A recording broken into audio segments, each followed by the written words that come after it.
Ik ken het van vroeger van mijn eigen familie. Wij klaverjasten en dat was altijd gezellig.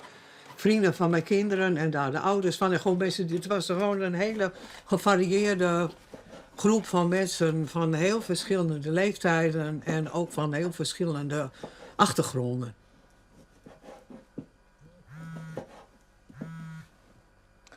Niet afzeggen.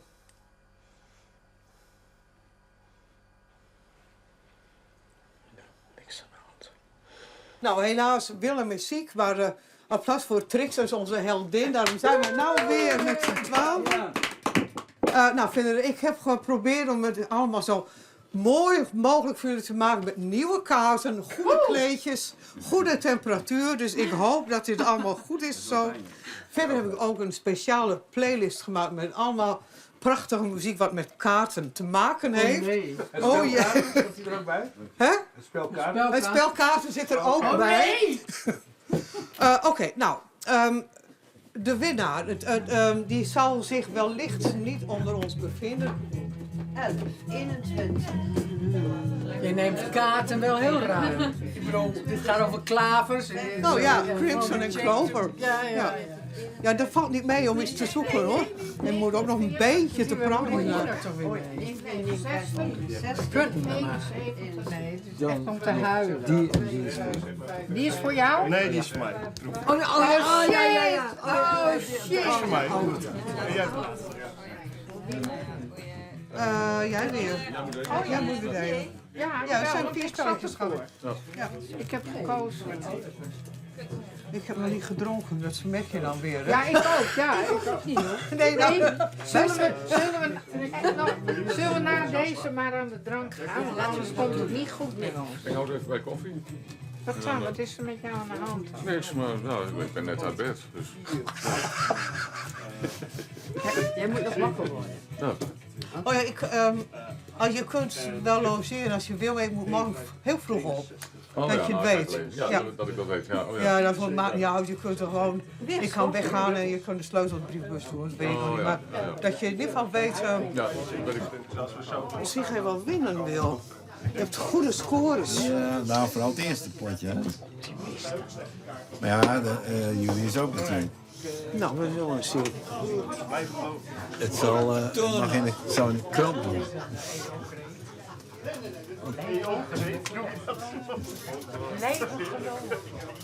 Nou, ik ben blij dat het weer gezellig is. Ja, ik ben geen Als het- ouwe.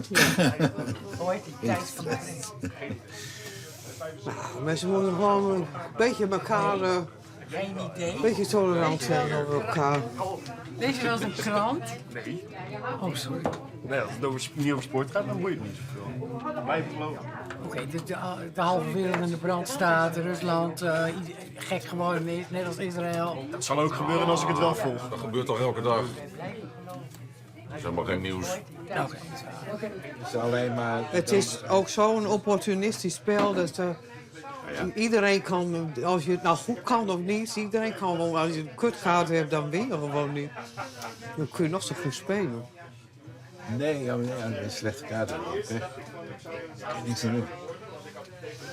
Nou ja, het is maar een aanleiding voor gezelligheid wat mij betreft. Maar op 4 staat onze Bert. Waar is het ding? Waar is het ding? Ja. Eigenlijk ook omdat die anderen niet aanwezig zijn. Eigenlijk, omdat die anderen niet aanwezig zijn. Eigenlijk beker moeten Eigenlijk wel. Ja, ik ben het ermee eens, Bert. Dankjewel dat je er bent. Ja. Goed zo. Dan hebben we een top 3.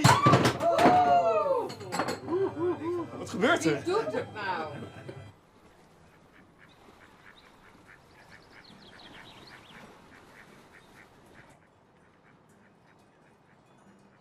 Bij de 6 hebben we een competitie gehad in 7 en 8 en 9.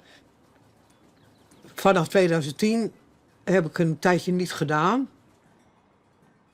Het treurige kan eigenlijk haast niet wat er gebeurd is. Maar goed, hij kwam wel regelmatig laat thuis en dan was ik... nou ja, dat wist ik wel, dus dat was allemaal niet zo erg. Maar op een gegeven moment werd ik om een uur of 5 's ochtends wakker. En toen, ik had een beetje een vervelend gevoel. Toen hoorde ik ineens voetstappen. En het was winter, het vroor. Waar ik slaap heb je zo'n patrijspoortje. En toen deed hij het patrijspoortje open. En toen ging hij voor mij zingen. En ik dacht, oh mijn god, dat kan niet. Dat is heel gevaarlijk. En hij kon ook niet zwemmen. Nou, ik riep hem. En hij kijkt, hij gaat opstaan, hij kijkt en hij valt zo in het water. Na een minuut of 10, 15 minuten kwam de brandweer. Andere mensen hier, die hadden ook al gebeld. En toen hebben ze hem uit het water gehaald. Maar vooral ook omdat hij zoveel gedronken had. Daarom is het gewoon niet meer goed gekomen. Dus zo is het gegaan. Ja. Het is eigenlijk wel heel dubbel. Want Choco was, ja, hij was echt mijn liefde. Ik hield echt van hem. Maar goed, het zegt misschien meer over mijzelf dan ik eigenlijk zou willen weten. En dan zou ik heel diep in mezelf moeten graven. En dat is pijnlijk voor mij.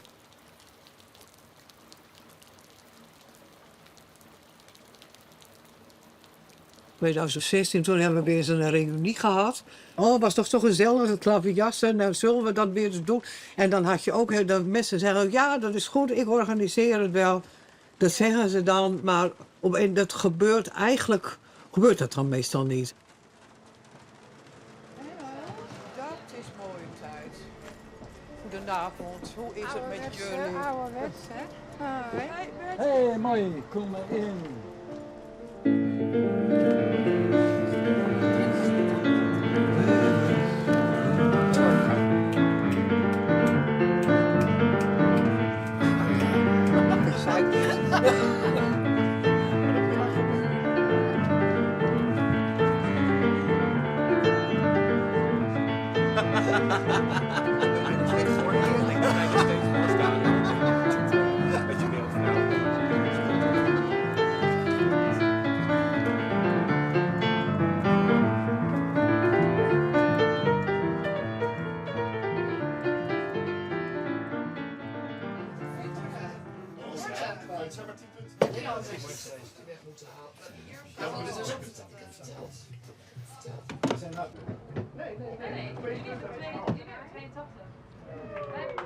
Eindelijk, het is zover. Op nummer 1. Rita!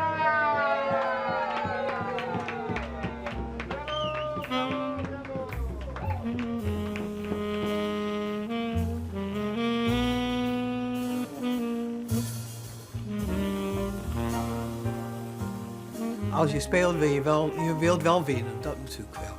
Maar verliezen is ook helemaal niet erg. Er zijn ook wel mensen bij die ik verder weinig tot niet zie. Maar goed, iedereen kan meedoen gewoon.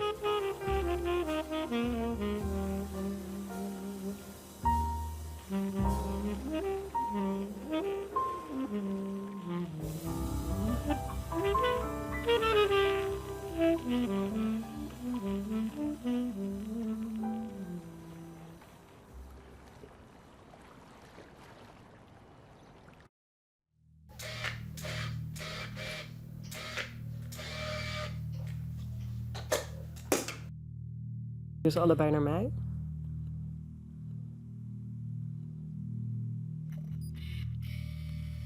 Het voelt een beetje alsof je aan het wachten bent op een trein. Maar er is geen bord met informatie die je vertelt hoe lang je moet wachten. Waarop je precies wacht. Dus je hebt eigenlijk totaal geen informatie en je staat daar een beetje. Januari 2020 kreeg ik de uitslag van de dokter. Je hebt darmkanker. Je moet meteen bestraald worden en je krijgt chemo. Nou ja, en toen begon ik te denken, wat moet ik met mijn leven? Ik zei, dit is beide misschien wel om. En ik heb nooit gedaan wat ik wilde.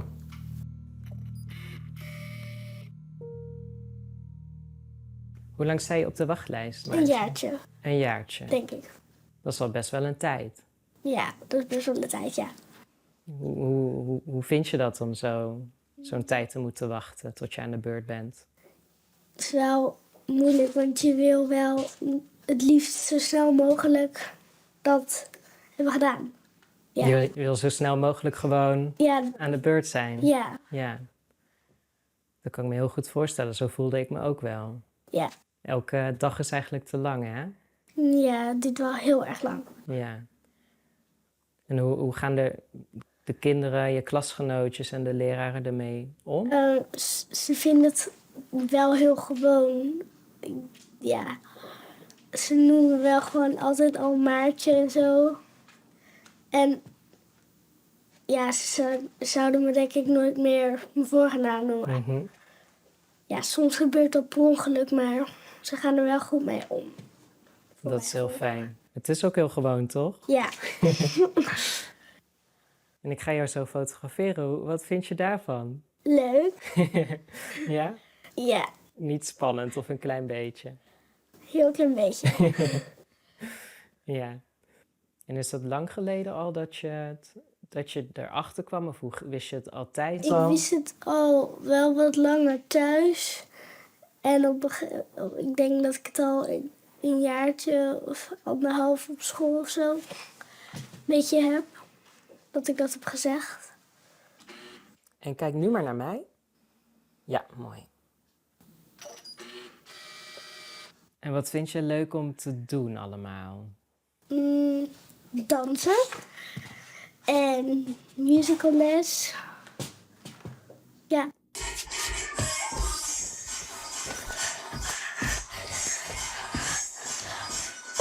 Ga ik even langs?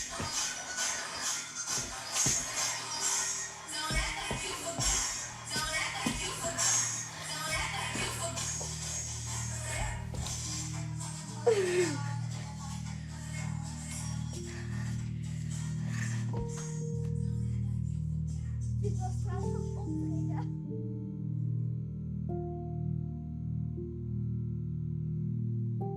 Pas als ik dans, vergeet ik alles. Dan ben ik gewoon in het nu. En dan ben ik een vrouw. En een mooie vrouw. Dan gaan die bewegingen op de muziek. Nou, als ik er aan denk al, begin ik al te bewegen. Dan zit de muziek al in mijn hoofd. Dan is het vrij, ja.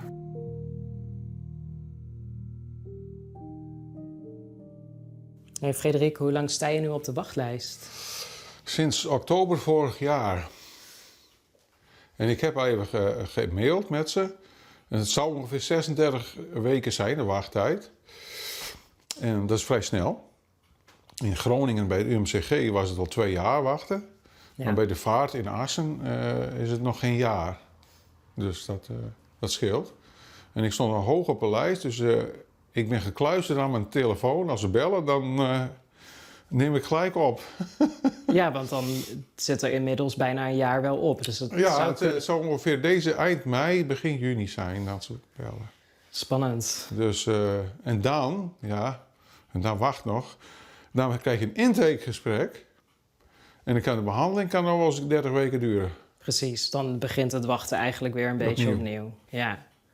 Ja. En zeker als je al mijn leeftijd hebt, dan denk je, ik heb zo lang gewacht. Weet je, wat is dat toch? Wil je heel even zo blijven staan? Dan maak ik een heel mooi beeld. Ja. Mag je een klein beetje naast mij kijken? Ja. Als het straks zover is, ben je daar veel mee bezig in je hoofd? Het moment dat je op de intake mag komen? Ja, daar ben ik wel mee bezig. Niet dat ik zeg, wat zal ik zeggen? Want ik zeg gewoon wie ik ben en wat ik doe en wat ik voel. En daar kan ik wel een uur over praten. Dan hoeven ze niks te vragen. Dan moet ze maar op een gegeven moment stoppen. Ik heb mijn hele leven lang ben ik een zoekende geweest. Zoekende. Ik kon er nergens vinden. Dan loop je over straat en bijvoorbeeld als het donker is in de winter. En weet je, waarom loop ik hier niet met een partner? Waarom heb ik geen? Nee. En dan ga maar weer naar huis. Dan ga je weer naar huis, maar dan ga je naar huis met een eenpersoonsbed. Ik heb mijn hele leven een eenpersoonsbed gehad. Ik heb nooit een bed met iemand gedeeld.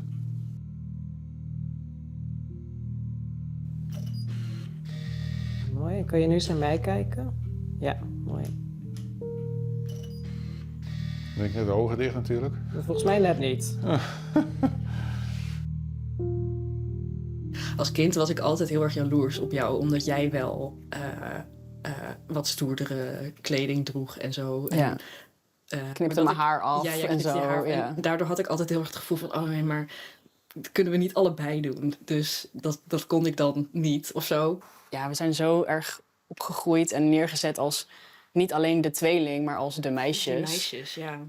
En daar hebben we echt allebei op onze eigen manier geprobeerd om een beetje een weg in te vinden. Omdat we er natuurlijk allebei duidelijk last van hadden.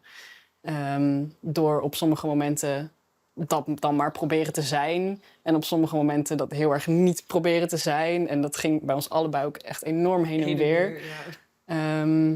Dus het was voor ons allebei wel echt een enorme zoektocht, denk ik. Hoe lang sta je nu op de wachtlijst, Moos? 5 maanden voor de intake. En jij bent niet meer aan het wachten, toch? Ik ben niet meer aan het wachten, nee. Ja, maar hoe lang heb je gewacht?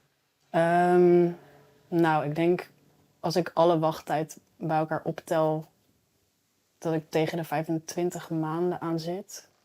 En dat is dus de wachttijd met kunnen inschrijven, wachten op de intake. Maar ook na de intake wachten op een intake, bijvoorbeeld een chirurg, een endocrinoloog, al die tijd bij elkaar opgeteld, zeg maar. Ja, ik vind het heel lastig om dat te omschrijven in woorden, omdat het zoveel is. Dat het voor mij eigenlijk een soort van non-stop paniek is. Omdat je niet weet waar je aan toe bent. De hele tijd niet. En je geen controle hebt over je leven. Hoe vinden jullie het nu om mee te doen aan mijn fotoserie, om gefotografeerd te worden? Het is heel spannend om in een fase van je leven vastgelegd te worden die eigenlijk heel kwetsbaar is. Over een jaar zie ik er misschien anders uit. Zie jij er misschien heel anders uit. Soms is het ook spannend om jezelf terug te zien in een fase waar je niet helemaal jezelf was. Of nog niet helemaal jezelf was. Maar toch doen jullie mee. Omdat het wel heel belangrijk is om dit stukje te laten zien. En hoe het is om in deze periode te zijn van een transitie. Ja. Zullen we afspreken dat ik over een jaar gewoon weer terugkom? Ja, ja, is goed. Ja. Oké.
Nou jongens, kom op, een goal. Nou, naar voren die bal, kom op man. Kom maar weer terug naar de keeper.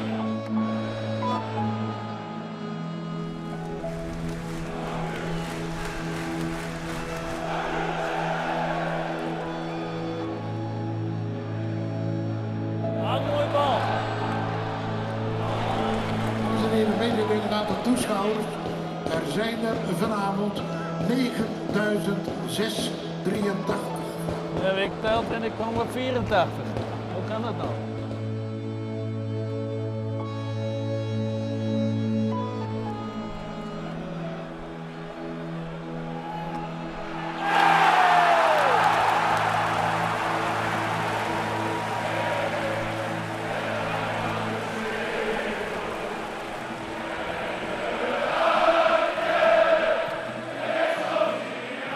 Ik vind het altijd wel leuk om even een avondje naar Cambuur toe. Het is een oud stadion, maar het heeft toch zijn uitstraling wel. Dit is nostalgie. Cambuur is familie. Jong, oud, dat zit allemaal bij elkaar. En op zo'n moment ben je gewoon één. Het gevoel als je daar bent, ja, dat is gewoon uniek. Er ligt zoveel geschiedenis, hè? Ja, als je daar door dat stadion heen loopt. Het heeft iets, ik weet niet wat het heeft, maar dat heeft gewoon een gevoel bij mij en ik denk bij heel veel mensen. Kijk, ik ging als klein jongetje vroeger, dan klom ik over de hekken heen en dan klom ik altijd in de mast. En niemand kon dat dan zien, dus dan waren we gratis binnen.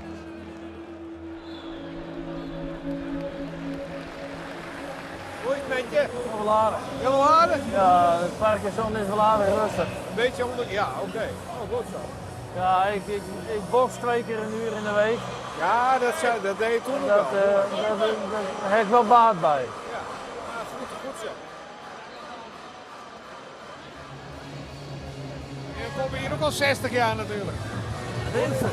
Ja, minstens. Ja, echt? Nou, toen Cambuur opricht is, vanaf 64, kom ik hier al. Serieus? Ja. Je wakker nog niet eens. Ja, dat is mooi, mooi. Ik ben in de Tjerk-Hiddenstraat geboren. Ja, ja. Ik vlakbij. Onder de rook van. Maar met pijn in het hart of valt het met?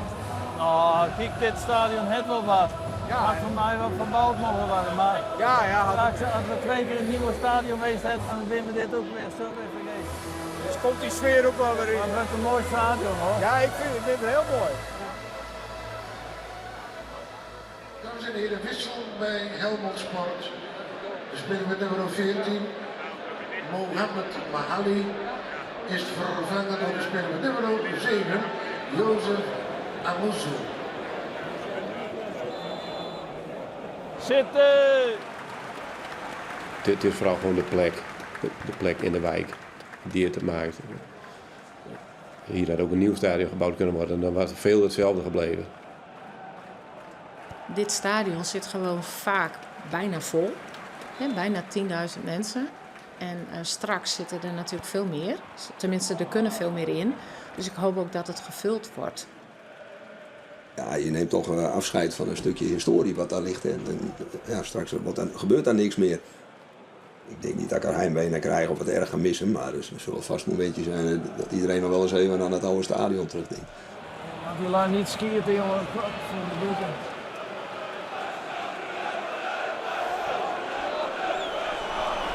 Dat is een buitenspel.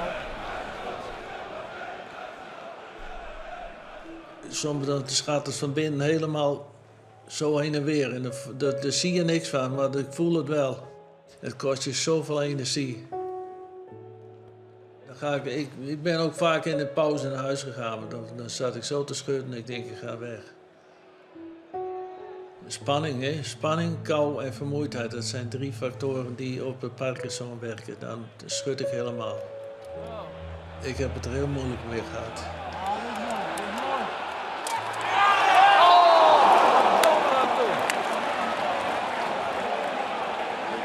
Kun je zo'n bal nog missen, man? Ze is aan zijn beleven in de 80ste minuut gelieken en een vlak voor tijd verliezen.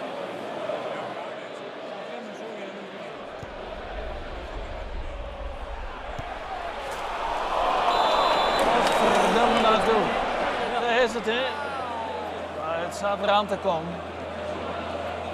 Nou, dit is niet leuk. In de 78e minuut maakt Helmond Sport 1-1. Het doelpunt komt tot naam van de speler met nummer 8, Hakel Lorentzen.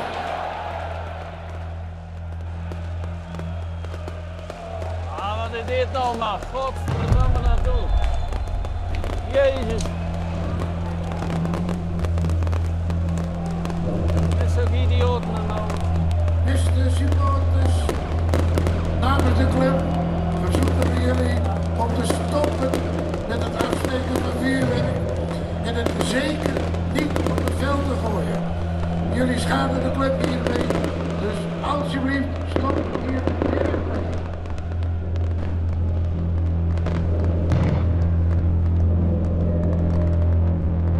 Vroeger werden ook supportersbussen overal opgewacht. Hè, hier, door Cambuur supporters. En bekogeld. Nou, dat is nu wel minder gelukkig. Maar dingen vernielen en zo, dat hoort er niet bij. En al helemaal niet in een woonwijk. Dit kan ik niet waarderen, zwart. Voor mij is dat ook wel, vanaf dat soort momenten wordt er al gesproken dat ze daar ook weg moeten uit die buurt. Hè. Dat is niet handig, zo'n stadion in zo'n woonwijk.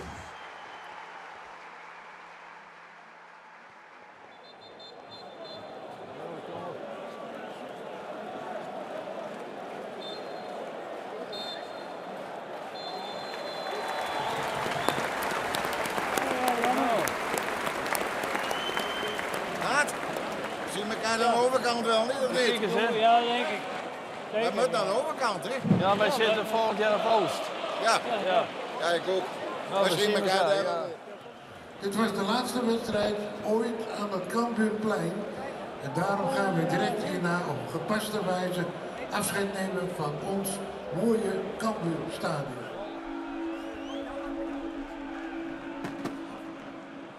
Er kwamen allemaal beelden bij me binnen. Dit stadion, ja, dat zolang ik leef, is het daar al. En ken ik dat al. Een hele mooie wedstrijd beleefd. Ja. Dan doet je toch wel wat, hè, dat het leeg is. Je moet iets loslaten. En je bent er toch zoveel jaren geweest. Je hebt wel een speciale binding met zo'n stadion.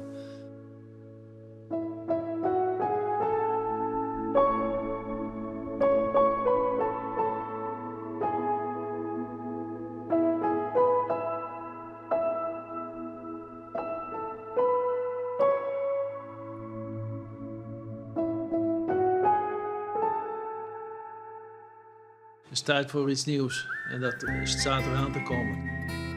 Het heeft heel wat geld gekost, maar het wordt een geweldig mooi stadion. Ik ben er helemaal klaar voor. De loop staat wat rond in die veel te strakke broek. Een flesje in de bussen en even een slukje open hoek. Nou was dat hier erg niet en dan vies het ze wel wat. Dan is de oudste stapper van de stad. Iedereen die weet hoe oud dat is. Iedereen die weet waar stoppen zit. Zo komen die overal teunen, meestal half zat. Dan is de oudste stapper